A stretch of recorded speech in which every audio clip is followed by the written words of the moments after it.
Good morning and welcome to the Northland News. I'm Chad Heckert.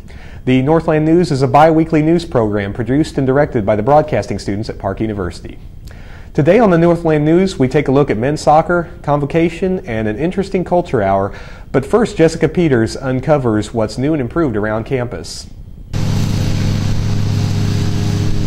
Summertime is usually meant for rest and relaxation, but Parks Environmental Services got down to work instead. Renovations to the track, Labor Hall gym, and the underground are all very noticeable. And this sign is all that's left of the Shepherd Apartments, which sat on Highway 9. We had to take down an old building that was kind of familiar along Highway 9 because of the high cost of maintenance and just the expense of the upkeep. A brand new addition has also made its way into the Thompson Commons. We renovated some space in our cafeteria building for a new Warrior Center. You're going to be hearing a lot about the Warrior Center in the days and months ahead. Students seem to have noticed these improvements and like what they see. This room is great. It's definitely come a long ways from what it used to be. Now we've actually got computers for these veterans to come in and use. Future improvements are currently in the planning phase, but students are encouraged to speak up on things they would like to see.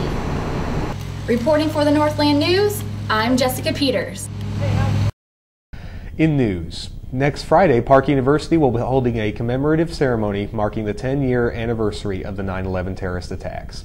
To honor those who lost their lives, Park students, faculty, and staff will take turns reading the names of the nearly 3,000 people who were killed that day. The ceremony will be held outside the main entrance to the academic underground and begin at 8 a.m. The ceremony will conclude at 1 p.m. with a procession to Park's flagpole, where the flag will be lowered to half-mast. To volunteer to read victims' names in a 10-minute shift, contact Denise Orff at park.edu. You've seen him in Sprint commercials, but next Tuesday you'll have a chance to see him up close.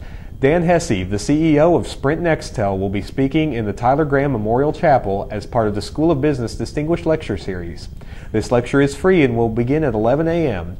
All Park students, faculty, staff, and alumni are welcome. Hesse will discuss leadership and how future leaders can prepare themselves to run a major corporation. Seating is limited and registration is required. To register, log on to the Park University website.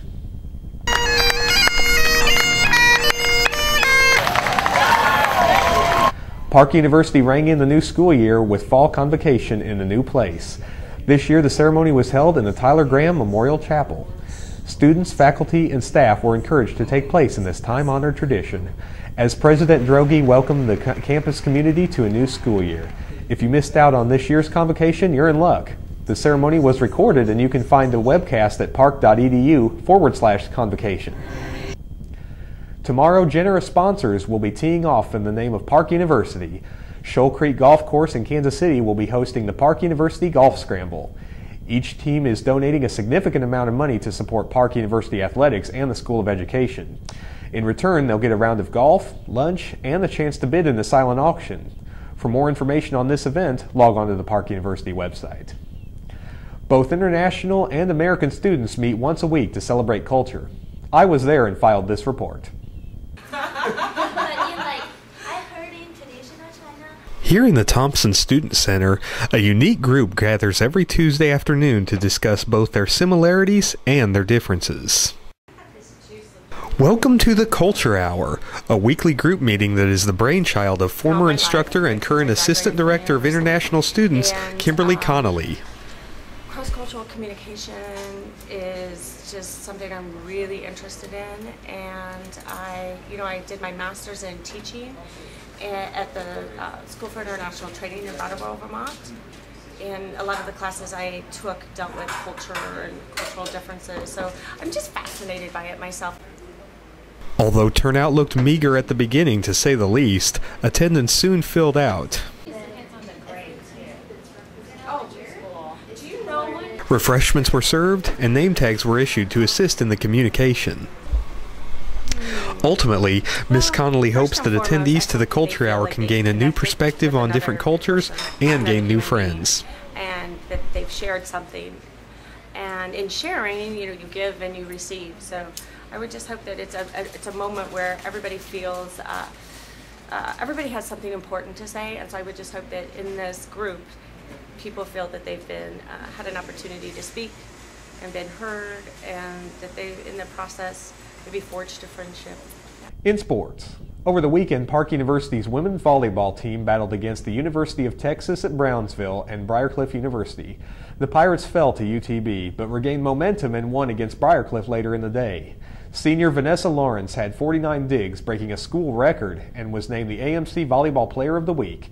The Lady Pirates started conference play yesterday, and tomorrow they face Mid-American Nazarene in Olathe, Kansas at 7 p.m.